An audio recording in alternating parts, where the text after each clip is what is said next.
भारत का संविधान है, हम सभी नागरिकों का अधिकार एक समान है। आदिवासी दलित महिलाओं के लिए, शोषित ग्रामीण बेसहारों के लिए झालसा का योगदान है। आओ करें इंसाफ और अपने हक की बात, कानून की बात, कानून की बात, कानून की बात, कानून की बात। जोहार, नमस्कार। कानून की बात, कानून की बात में हमारी यह कोशिश रहती है कि कानून के लिए कानून से ही कैसे आप कानूनी मदद ले सकते हैं, और वह भी निःशुल्क। कानून के बारे में आम तौर पर यह धारणा है कि कानून उनके लिए है जिनके पास पैसा है, जो पैसा फेंक सकते हैं। लेकिन यह धारणा सुप्रीम कोर्ट ने बदली है। पिछले 20 सालों में इस धारणा में लगातार बदलाव की कोशिश हो रही है, और हाल के दिनों में बदलाव इतना ज़्यादा हुआ है कि कई सारे अल्टरनेटिव फोरम्स भी बनाए गए हैं, जिसमें कि कानून से आप बगैर एक पैसा खर्च किए आपकी बात कोई दूसरा कहे, इसके बजाय आप अपनी बात सीधे कहें अदालत के सामने, और आप अपने हक की लड़ाई लड़ सकें, आपके हक में फैसला हो सके। उसी तरह के एक अल्टरनेटिव फोरम है लोक अदालत। तो कानून की बात में आज हम बात करेंगे लोक अदालत की। आपने मीडिया में देखा होगा, न्यूज़पेपर में पढ़ा होगा कि लोक अदालतों में सालों से, दशकों से मामले जो लटके हुए हैं, उन मामलों का सुलह हो जाता है, बहुत आसानी से सेटल हो जाता है। सरकारें भी मान जाती हैं, जो एजेंसियां हैं, गवर्नमेंट नॉन गवर्नमेंटल एजेंसियां हैं, वो भी तैयार हो जाती हैं, अर्ध सरकारी हैं, वो भी मान जाती हैं। तो आज हम बात करते हैं लोक अदालत पर। लोक अदालत क्या है? हमारे साथ बात करने के लिए झारखंड विधिक सेवा प्राधिकार के अवर सचिव मनीष मिश्रा जी हैं। स्वागत है आपका। नमस्कार। एक तो हम ये जानना चाहते हैं, अपने दर्शकों को बताना चाहते हैं कि लोक अदालत का कंसेप्ट क्या है, लोक अदालत क्या है?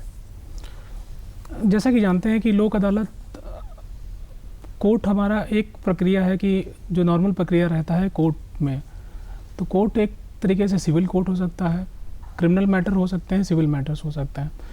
एक समय तक देखा गया कि कोर्ट का जो एक अपना प्रोसेस है, एक अपना टाइम है, और उसका एक प्रोसीजर है जिसमें जजेस और जो भी लोग इन्वॉल्व होते हैं, स्टेक होल्डर पार्टीज़ हो गए, अधिवक्ता हो गए, वो लोग उसको फॉलो करते हैं। देखा गया कि कोर्ट के द्वारा एक लंबा समय लगता है, निश्चित समय लगता ही लगता है, और दूसरी बात है कि ये एक टाइम तक एक्सपेंसिव रहता है। कई पार्टीज़ या लोग ऐसे होते हैं जो उसको नहीं बेयर कर सकते हैं। दूसरा चीज़ देखा गया कि समय समय पे कि इसका एक निश्चित काल तक लंबा समय लगता ही लगता है। कोर्ट भी कहीं ना कहीं ओवरबर्डन है, तो त्वरित डिस्पोजल या उसका निष्पादन नहीं हो पाता है।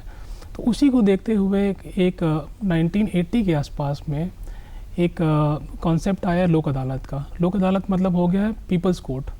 तो लोक अदालत में क्या है कि ये एक अल्टरनेटिव डिस्प्यूट रेजोल्यूशन के तौर पे इसको एक देखा गया, और इसके संबंध में प्रावधान भी है, पहले से भी रहा है। सिविल प्रोसीजर कोड में सेक्शन 89 में इसको प्रावधानित किया है, और उसके बाद भी 1980 के बाद कुछ एक्ट्स आए जिसमें इसको स्टैट्यूटरी रिकॉग्निशन दिया गया। तो लोक अदालत एक ऐसा फोरम है जहाँ पे वैसे मैटर जो सुलहनीय है और जो पार्टीज़ के द्वारा स्वेच्छा से समझौता किया जा सकता है, तो उनको लोक अदालत के माध्यम से निष्पादित किया जाता रहा है। शुरुआत में ये देखा गया कि लोक अदालत तो बहुत पुराना समय से है, पहले भी रहा है। आप देखेंगे अगर पौराणिक काल में, या आप इससे पहले भी देखेंगे, आज़ादी के पहले भी, तो कहीं ना कहीं से अब लोक अदालत का कुछ न कुछ रूप में प्रारूप मिलता रहा है। लेकिन ये सारा इनफॉर्मल तरीके से था, कभी लग रहा है, कभी नहीं लग रहा है। तो एक समय के बाद ये देखा गया कि नहीं, इसको स्टैट्यूटरी एक रिकग्निशन देना चाहिए।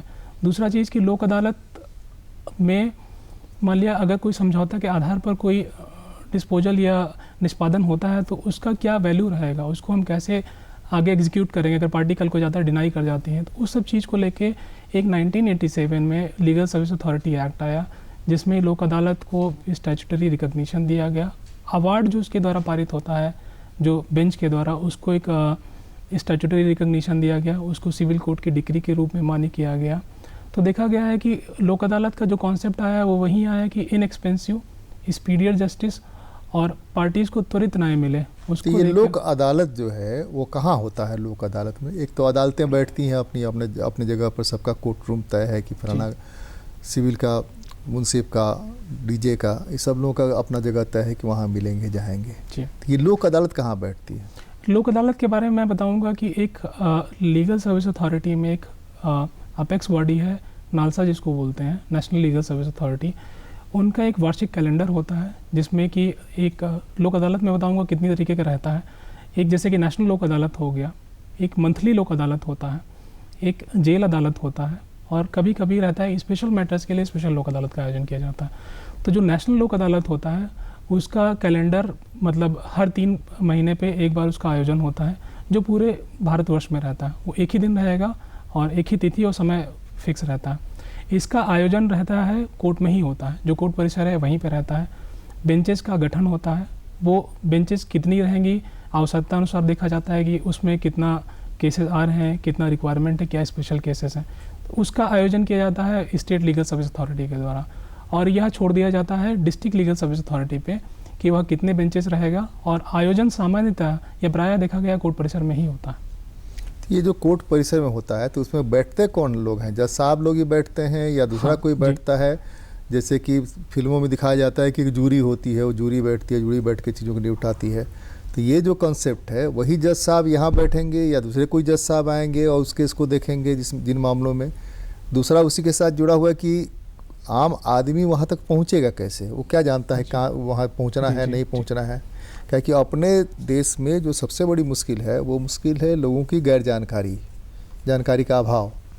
तो ये लोगों को जानकारी हो तो हम इसके माध्यम से बताना चाहेंगे कैसे पहुंच सकते हैं और वहाँ कौन साहब बैठते हैं? वही जज साहब जिनके यहाँ आपका केस चल रहा था, या इसमें केस अभी डालने का भी हो सकता है कि राष्ट्रीय लोक अदालत बैठ रहा है या मासिक लोक अदालत है तो उसमें जाके हम केस बता दिए कि भाई हमारा ये केस है इस बार वाले महीने में, नहीं तो अगले वाले महीने में आ जाए? क्या है? बेंच का गठन में जज कोई भी हो सकता है, जरूरी नहीं कि जिस कोर्ट में वादी या एप्लीकेंट का केस चल रहा वही जज लोक अदालत में उसके बेंच में मैटर जाए, वह कोई भी हो सकता है। एक निश्चित तौर पे एक बेंच का गठन किया जाता है कि इस नेचर का कोई अगर केस आता है, मान ली क्रिमिनल केस, कोई कंपाउंडिंग केसेस हैं, उस नेचर का आता है तो उनके वहाँ रेफ़र किया जाता है।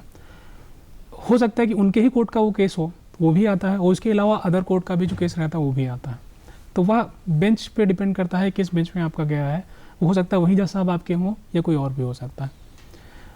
दूसरा चीज़ कि बेंच में कौन होता है, बेंच में या तो कोई सर्विंग जुडिशियल ऑफिसर होगा या कोई रिटायर्ड जुडिशियल ऑफिसर हो सकता है।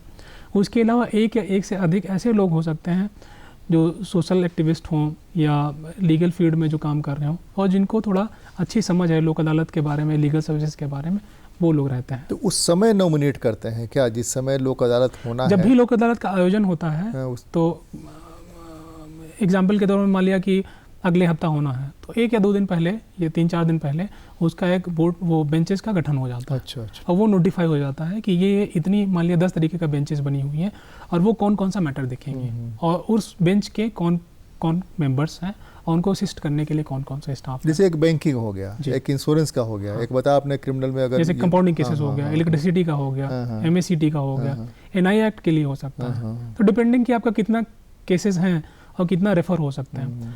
अब दूसरा चीज़ आ रहा है, दूसरे पार्ट पे मैं आना चाहूँगा कि केसेस को कैसे बेंचेस में कैसे जाते हैं। तो उसका एक तरीका ये है कि मान लिया कोई कोर्ट में केस कोई पेंडिंग है, पेंडिंग कोर्ट केसेस को दोनों पार्टीज या तो चाह रहे हैं कि उसको हम सुलह कर लेंगे और मीडिया और लोक अदालत के थ्रू हम इसको डिस्पोजल करा लेंगे या वहाँ चाहें, या उसमें से एक पार्टी कोई अपना विलिंगनेस शो कर रही है, या हो सकता है कि कोर्ट को स्वयं लग रहा है कि ऐसा कोई मैटर है जो सुलहनीय है और जिसमें थोड़ा कन्विंस करने पे दोनों पार्टीज अग्री कर जाएंगे और मैटर सुलह कर जाएगा। इन तीनों परिस्थिति में कोर्ट उस मैटर को रेफ़र कर देता है लोक अदालत के लिए। बस कोर्ट का थोड़ा एक जिम्मेदारी ये हो जाता है कि जहाँ पे दोनों पार्टीज़ अगर पहले से सहमत नहीं है, कोई जॉइंट एप्लीकेशन नहीं आया है, तो पार्टीज़ को एक रीजनेबल अपॉर्चुनिटी ज़रूर देंगे कि देखिए ये चीज़ है, ये मैटर है और ये इस मैटर को हम लोक अदालत में भेज रहे हैं और पूरी संभावना है, बहुत संभावना है कि इसका निष्पादन हो जाएगा सुलह के आधार पर। एक ये है पेंडिंग केसेस का। दूसरा एक कैटेगरी है जो प्री लिटिगेशन मैटर्स होते हैं। प्री लिटिगेटेड मैटर कौन होते हैं? वो मैटर्स जो डिस्प्यूटेड है मैटर लेकिन वो कोर्ट में नहीं आए। वैसी स्थिति में पार्टीज, वो मैक्सिमम सर्विस मैटर ही होते हैं। कोई भी मैटर, सर्विस मैटर हो सकते हैं या डिपार्टमेंट्स के बहुत से मैटर हो सकते हैं, लोन वोन के बहुत से मैटर होते हैं, मान ली बैंक्स में है लेकिन कोर्ट में तो नहीं है। एक एग्जांपल हम समझना चाहेंगे। अभी हमारे पास एक ये मित्र आए थे ये लेकर के, एक सार्वजनिक लोक उपक्रम में जो है डेथ हो गया, कंपनसेटरी ग्राउंड पर बेटी को मिलना चाहिए था, एक लौती बेटी है और कोई है नहीं दावेदार, तो उसको 2 साल से कोविड के बहाने लटका के रखा गया। वो कहीं केस नहीं करने गए, इंतज़ार करते रहे कि हमारा ऑफिस ही हमारे लिए कुछ करेगा। तो उस तरह के मामले में भी वो लोक अदालत जा सकते हैं क्या? हाँ, जा सकते या हैं। इस तरह के लोग जा सकते हैं क्या? और अगर जाएंगे तो उसकी प्रक्रिया क्या होगी? तो प्री लिटिगेशन का मामला हुआ तो वो कैसे जाएंगे, किसको अप्रोच करेंगे और कैसे वो लोक अदालत में जाएंगे, हाँ, कब जाएंगे? अगर प्री लिटिगेशन मैटर्स कोई अगर है तो वो सीधा अपना डिस्ट्रिक्ट लीगल सर्विस अथॉरिटी हो गया या स्टेट लीगल सर्विस अथॉरिटी हो गया या सब डिवीजन पे sub division legal service committee हो गया, वह सीधे उनको अप्रोच करेंगे। सेक्रेटरी के पास जाएंगे, सेक्रेटरी के पास जाएंगे, हाँ, आप आवेदन या दे सकते हैं, नहीं आवेदन दे सकते तो वहाँ पे अपनी बात रख के आवेदन लिखवा सकते हैं। उसमें दोनों पार्टी जा सकती हैं, एक पार्टी जा सकती है, वो जाएगी अपना मैटर देगी, पूरा करेगी। अगर एक पार्टी गई तो वहाँ पे DLSA के माध्यम से दूसरी पार्टी से संपर्क किया जाएगा, उनको बताया जाएगा कि ये मैटर है, ये आया है, इसमें आपका कुछ अगर बोलना है क्या है, एक रीजनेबल अपॉर्चुनिटी दिया जाएगा। और उसके बाद अगर उसको लगता है कि मैटर ऐसा है, सुलहनी है और बहुत चांसेस है इसका समझौता के आधार पर इसका डिस्पोजल हो जाएगा, तो वो फिर मैटर को कोई एक जो रेलिवेंट बेंच होगा जहाँ पे वैसे मैटर सुने जा रहे हैं उनको रेफर कर देगा। और पार्टीज़ को सूचित किया जाएगा, नोटिस दिया जाएगा कि इस तारीख को आप लोग वहाँ पे उपस्थित हो जाएं। वो अधिवक्ता के माध्यम से भी हो सकते हैं अगर वो चाहें, या कोई थर्ड पर्सन जिसको लगता है कि नहीं ये हमारी बात को और अच्छी तरीके से रख सकते हैं। और अगर लगता है कि नहीं, अक्षम है अपनी बात रखने के लिए और अक्षम है कि हम कोई अधिवक्ता भी नहीं कर सकते, तो वो वहाँ पे एक रिक्वेस्ट कर सकते हैं कि हमको कोई लीगल सर्विसेज की तरफ से कोई पैनल एडवोकेट हमको दे दिया जो हमारी बात को कम से कम रख सके जाके बेंच पे। तो वो उस तरीके से भी मैटर जाते हैं। नहीं, टाइम गैप हम ये जानना चाहते हैं, अपने लोगों को बताना चाहते हैं, टाइम गैप क्या होगा? सपोज कि आपने कहा कि 15 तारीख को या 30 तारीख को होने वाला है लोक अदालत, तो लोक अदालत होने की सूचना कैसे मिलेगी और कितना दिन पहले उनको देना पड़ेगा? नंबर 1। नंबर 2 उसी के साथ जुड़ा हुआ है, कोर्ट के पास एक अथॉरिटी होती है, उस अथॉरिटी में वो सम्मन जारी करते हैं और वारंट जारी कर सकते हैं। इस तरह के मामलों में लोक अदालतों के पास ये अथॉरिटी होती है या विकास ये विधि सेवा प्राधिकार के पास ये अधिकार होता है क्या कि वो अगर नहीं आते हैं या मना कर देते हैं तो उनको बुलाया ही जाए? कितना % लोग कोऑपरेट करते हैं, कितना लोग कोऑपरेट नहीं करते? देखिए, मैक्सिमम लोग कोऑपरेट करते हैं जिनका थोड़ा भी विलिंगनेस अगर रहता है कि हम समझौता कर सकते हैं या वैसा कोई पार्टीज़ में बात हो रहा है, या क्योंकि प्री लिटिगेशन मैटर्स में क्या रहता है कि पार्टीज़ खुद अटेम्प्ट करती रहती हैं आउटसाइड मतलब फोरम के कि हम लोग कम से कम बात करें, इनिशिएट करें और कुछ थोड़ा बहुत कंक्लूजन पे पहुँचें, और रेस्ट जितना रहता है वो लोक अदालत के माध्यम से आना चाहते हैं। इसमें क्या रहता है, अथॉरिटी कोर्ट में तो अथॉरिटी रहता ही रहता है। यहाँ पे डिस्ट्रिक्ट लीगल सर्विस अथॉरिटी में जो सचिव महोदय रहते हैं वो किसी को प्राधिकृत भी कर सकते हैं या खुद अपने द्वारा नोटिस जारी करेंगे और उसके बाद पार्टी से संपर्क करेंगे। PLV जो हमारे वहाँ जो वर्कफोर्स डिप्यूटेड है वो लोग टेलीफोनिकली उनसे कॉन्टैक्ट मतलब परस्पर कॉन्टैक्ट करते रहते हैं कि आपको आना है, इतने बजे आना है, अगर समस्या होता तो आप ये बताइए। तो कहीं ना कहीं से पार्टीज़ को कन्विंस करते ही रहते हैं। अनविलिंग पार्टीज़ का परसेंटेज बहुत कम है कि जो अब कोई एक्सटर्नल सर्कमस्टांस ऐसा हो गया कि अचानक कुछ वैसा घटना घटित हो गया कि वो नहीं आ पाए, अदरवाइज मैक्सिमम लोग आता है।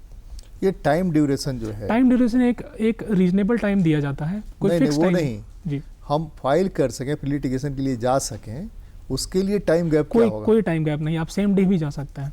अगर आपका मान लिया बेंच अगर चल रहा है रनिंग और आप अचानक आपको सूचना मिला कि उस समय मतलब लोक अदालत का मतलब आयोजन किया जा रहा है और आपका मैटर ऐसा है और दोनों पार्टीज अगर हैं तो वो तुरंत भी जा सकती है। दोनों पार्टी तो नहीं हो सकती है ना, एक पार्टी जो एग्रीव्ड पार्टी हाँ, है, तो एक पार्टी अगर है और दूसरा उस पार्टी को लगता है कि दूसरा अगर टेलीफोन के लिए कैसे भी माध्यम से सूचित करके लोक अदालत के समय के अंदर अगर वो आ सकती है तो वो उस समय भी जा सकता है। और एक सिचुएशन ये आ सकती है कि मान लिया अगर नहीं जा पाया तो नेक्स्ट जो भी लोक अदालत होगा उस टाइम उसका मैटर रेफर कर दिया जाता है। विधिक सेवा प्राधिकारों के द्वारा यह पूर्व सूचना दी जाती है, नोटिस दी जाती है क्या कि इस समय लोक अदालत होने वाला है, और अगर आपके पास कोई मैटर है तो आप लोक अदालत को अप्रोच कर सकते जी। हैं, ऐसा कोई प्रॉब्लम? हाँ, ये इस पे मैं बताना चाहूँगा कि जब भी लोक अदालत का कोई आयोजन होता है, चाहे नेशनल हो, मंथली हो, कोई भी लोक अदालत का, एक निश्चित समय के पूर्व लोक अदालत या डिस्ट्रिक्ट लीगल सर्विस अथॉरिटी के द्वारा, स्टेट लीगल सर्विस अथॉरिटी के द्वारा जगह जगह प्रचार प्रसार किया जाता है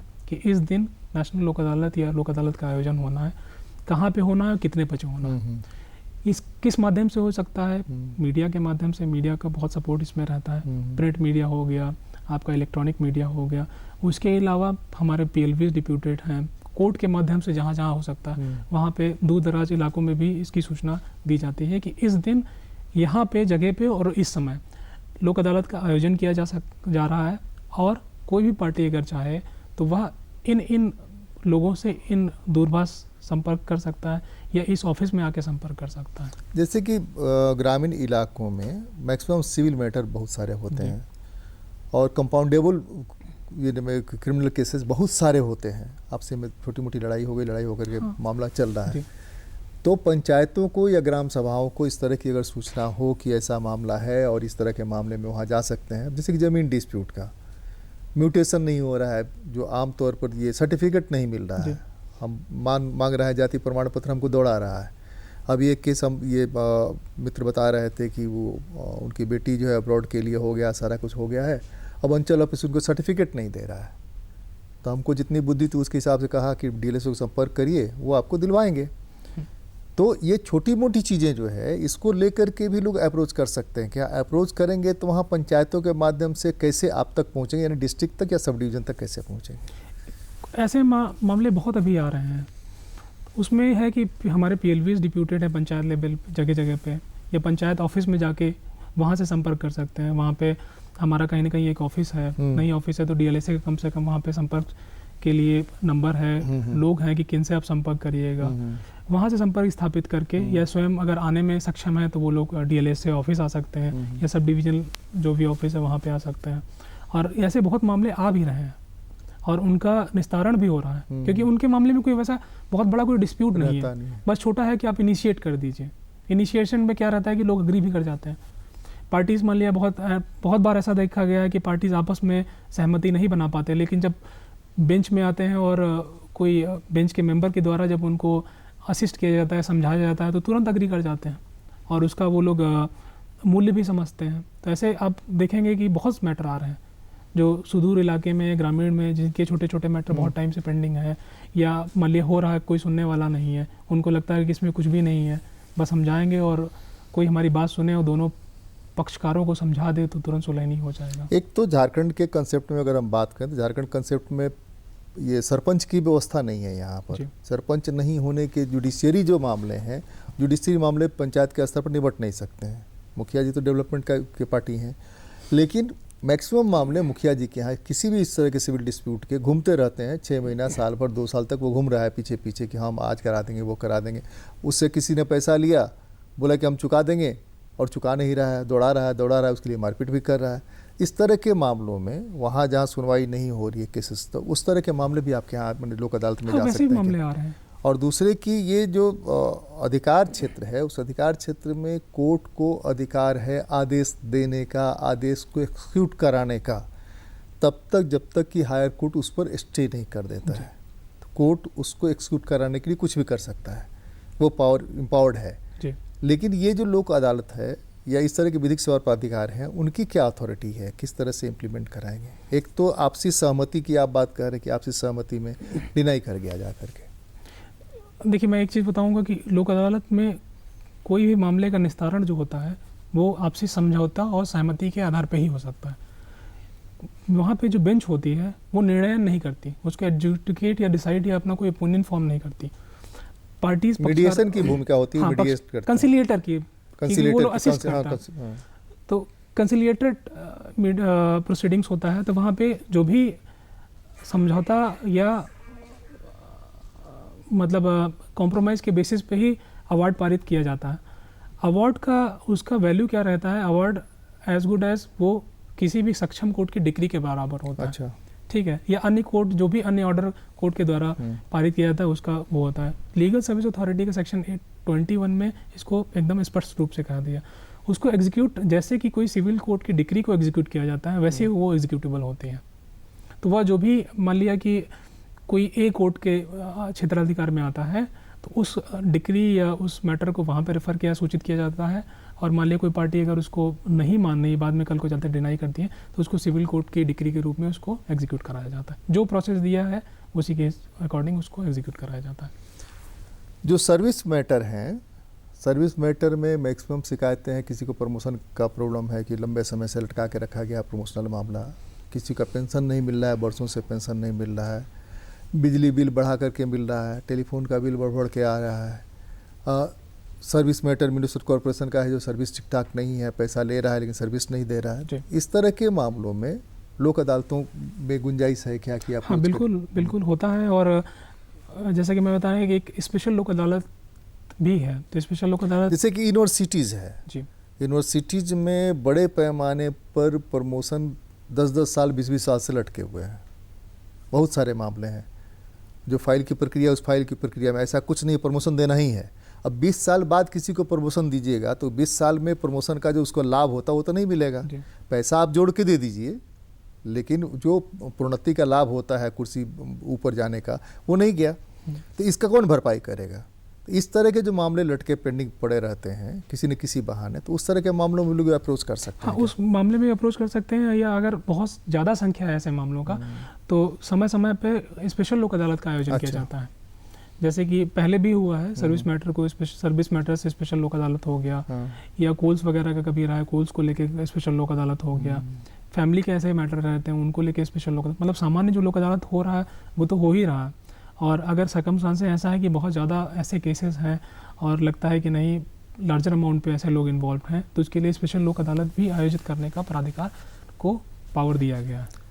ट्रांसपोर्ट्स में खासकर रोड एक्सीडेंट्स के जो केस आते हैं, बहुत सारे केस आते हैं, उसमें कुछ केस मेडिसन को भी भेजा जाता है कि वहाँ देखिए वो दोनों पार्टी को मिला के पार्टी डिनाई कर जाती है। खास करके इंश्योरेंस कंपनी, सबसे ज़्यादा मामले जो है पेंडिंग इंश्योरेंस कंपनी के ही हैं।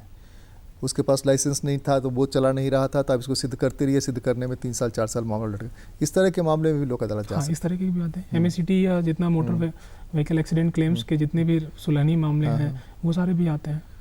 और सामान्यतः देखा है कि उसके लिए तो आपके यहाँ एक बना हुआ है, एक सिस्टम बना हुआ है। उस सिस्टम में तो उस सिस्टम भी भेजता है, उस सिस्टम से जज साहब को भेजने का अधिकार है कि हाँ लोक अदालत भेज दें, या उसमें नहीं गए सीधे वो लोक अदालत पहुँच? दोनों तरीके से हो सकता है। मान लिया हो सकता है कि केस कोई चल रहा है उनके वहाँ, क्योंकि केस तो क्या रहता है कि जैसे एक्सीडेंटल केस होता है तो एक्सीडेंटल में एक क्लेम्स रहते हैं, क्लेम्स का एक केस हुआ, दूसरा केस होता है क्रिमिनल केस भी होता है, टाइम्स होता है। तो क्लेम्स के अगर मान लिया केस क्लेम्स वाला चल रहा है कोर्ट में, कोई भी सक्षम कोर्ट में, तो एक वहाँ से आप उसको आप लोक अदालत में भिजवा सकते हैं बेंचेस में। या मान लिया कोई केस ही नहीं हुआ है अभी तक का, तुरंत का केस है, तो आप DLA से संपर्क कर सकते हैं और DLA से संपर्क करके आप आवेदन दे सकते हैं। तो वहाँ पे डिपार्टमेंट्स के लोग भी आते हैं उसको, या बैंक्स के आएंगे, जितने लोग भी इन्वॉल्व होते हैं इंश्योरेंस वाले वो सारे आते हैं।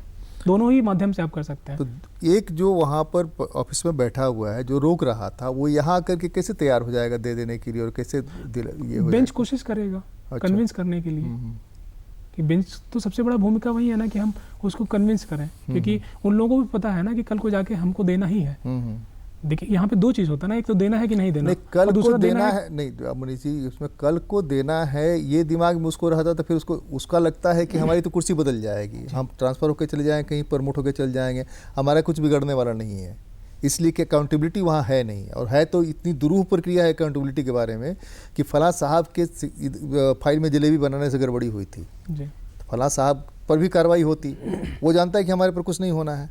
उस तरह के मामले ज़्यादा लटके रहते हैं, उसकी वजह से ज़्यादा परेशानी होती है। तो उसमें क्या करना चाहिए? उसमें कम से कम बेंच के द्वारा एक कोशिश तो ज़रूर किया जाता है कि दोनों को कन्विंस करने का, और अगर कन्विंस नहीं होता है तो उसके बाद फिर बेंच उसको बताता है कि आप कहाँ पर अपना रेमेडी अवेल कर सकते हैं। मान लीजिए जिसका इंश्योरेंस क्लेम जिसको लेना है या जो विक्टिम है, उसको बेंच बताया गया कि आप ये रेमेडी आप कहाँ से ले सकते हैं। कोई दूसरा ऑल्टरनेटिव डिस्प्यूट रिजोल्यूशन के थ्रू ले सकते हैं, या कोई आप सक्षम कोर्ट के माध्यम से ले सकते हैं। बेंच वहाँ ये भी बताएगा अगर आप अक्षम हैं परसू करने के लिए तो आप लीगल एड की भी सहायता ले सकते हैं। तो लीगल एड में अब थोड़ा सा बिना लीगल एड के तो होगा नहीं, क्या कि जो परेशान लोग हैं उसमें मैक्सिमम परेशान वो लोग हैं जिनको कि लीगल एड नहीं पहुंचता है या कैपेसिटी नहीं है लेने की। तो लीगल एड के लिए क्या करें? मान लीजिए कि कहीं ये क्या नाम है, पलामू का कोई व्यक्ति है, कोई गढ़वा का है, कोई लोहरदगा का है, वो बहुत दिन से इस तरह के मामले में परेशान चल रहा है, जाता है कोर्ट घूम घाम के चला आता है कि ठीक है अगली तारीख पड़ गई, फिर अगली तारीख पड़ गई, तो उसको क्या करना चाहिए? जैसे ही उसको लोक अदालत की सूचना मिलती है या लोक अदालतों के बारे में जानकारी मिलती है, उसको कैसे अप्रोच करना चाहिए, किस प्रक्रिया में जाना चाहिए ताकि उसको ये निष्पादन हो जाए? देखिए हाँ, अब देखिए दो तरीके का हो सकता है कि उसका केस कोई न्यायालय में चल रहा है, तो न्यायालय में अगर चल रहा है तो वो आवेदन न्यायालय में भी दे सकता है कि हमको इस केस में लोक अदालत के माध्यम से इसका निष्पादन कराना है और हमको इसमें एक लीगल एड की आवश्यकता है। अच्छा, तो एक तो वो माध्यम है, उसमें क्या रहेगा, कोर्ट फिर जो सक्षम कोर्ट जिसके वहाँ आवेदन दिया उस आवेदन को कोर्ट भेज देगा डिस्ट्रिक्ट लीगल सर्विस अथॉरिटी को, रिक्वेस्ट करते हैं कि ये मामला है, इसमें इनको लीगल एड की आवश्यकता है, आप इनको एक high quality legal aid provide करिए। दूसरा हो सकता है कि वह सीधे अपना आवेदन दे सकता है डिस्ट्रिक्ट लीगल सर्विस अथॉरिटी में, अगर कोर्ट में मामला पेंडिंग है तब भी दे सकता है। हो सकता है सिचुएशन कि कोर्ट में मामला पेंडिंग नहीं है, प्री लिटिगेशन कोई मैटर है, उस स्थिति में वो एक तो आवेदन दे सकता है कि ये मेरा मैटर है, इसको आप लोक अदालत के माध्यम से आप इसका निष्पादित करा दीजिए। दूसरा उसी में या उसके अलावा ओरली रिटर्न कैसे भी करके ये भी अपना एक प्रेयर कर सकता है कि हम इसमें लीगल एड हमको चाहिए, हम अधिवक्ता करने में अक्षम है या नहीं कर पा रहे हैं और इसलिए मेरे अधिवक्ता एक दिया जाए, नियुक्त किया जाए। तो वह किसी भी स्थिति से कोर्ट से या लीगल सर्विस अथॉरिटी से अपना वो कर सकता, संपर्क कर सकता है और उसके बाद लीगल सर्विस अथॉरिटी उसको जो भी इम्पैनल्ड एडवोकेट होते हैं अच्छे उनको प्रोवाइड कराता है। अंतिम सवाल, अभी जो लोक अदालतों को आपने देखा, लोक अदालतों का आउटपुट क्या है कुल मिलाकर के? आउटपुट बहुत अच्छा है। आप रेशियो देखिए, अगर लास्ट टाइम का नेशनल लोक अदालत का आप देखिए तो करीब 40,000 कोर्ट अनेक्स्ड केसेस का डिस्पोजल हुआ है, जो कि आप समझ लीजिए कि कोर्ट जो ओवर बर्डन कोर्ट है तो उसमें कितना परसेंटेज आपका डिस्पोजल रेट है। और प्री लिटिगेशन तो मतलब 1 लाख प्लस हमेशा रहता है, तो ज़्यादा से ज़्यादा लोग टर्न हो रहे हैं। जितना ज़्यादा अवेयरनेस बढ़ रही है लोगों में और थोड़ा विश्वास जग रहा है कि लोक अदालत के माध्यम से हम अपने वादों का निष्पादन कर सकते हैं, लोग ज़्यादा से ज़्यादा आ रहे हैं शहर में, दूर दराज में। अच्छा, उसके लिए लीगल सर्विस अथॉरिटी मतलब बहुत समय पहले से ही एक्टिवेट हो जाती है अपने वर्कफोर्स के माध्यम से कि ज़्यादा से ज़्यादा प्रचार करें, लोग को अवेयर करें और उनको मोटिवेट करें कि आपका कुछ भी ऐसा मामला, पेंडिंग मामला है या कोई प्री लिटिगेशन मामला है तो एक बार आप लोक अदालत के माध्यम से आप उसका निष्पादित कर सकें। कानून की बात में हमने आपको बताया कि कैसे बगैर कोई पैसा खर्च किए आप सीधे अपनी बात कह करके आप अपने पक्ष को समझा सकते हैं और न्याय की कोशिश कर सकते हैं, न्याय मिलेगा भी। अदालतों की प्रक्रिया जिसमें कि स्टाम्प फीस से लेकर के वकील साहब की फीस और एक लंबा दौर लगता है, उस लंबे दौर के बजाय 15 दिन से 1 महीने के अंदर इस लोक अदालत में या अगली लोक अदालत में आपके मामले का निपटारा हो सकता है। आप भी इसका फ़ायदा उठाइए। हम इसी उम्मीद के साथ आज विदा लेते हैं कानून की बात से। अगली बार किसी और मुद्दे पर बात करेंगे। धन्यवाद, नमस्कार।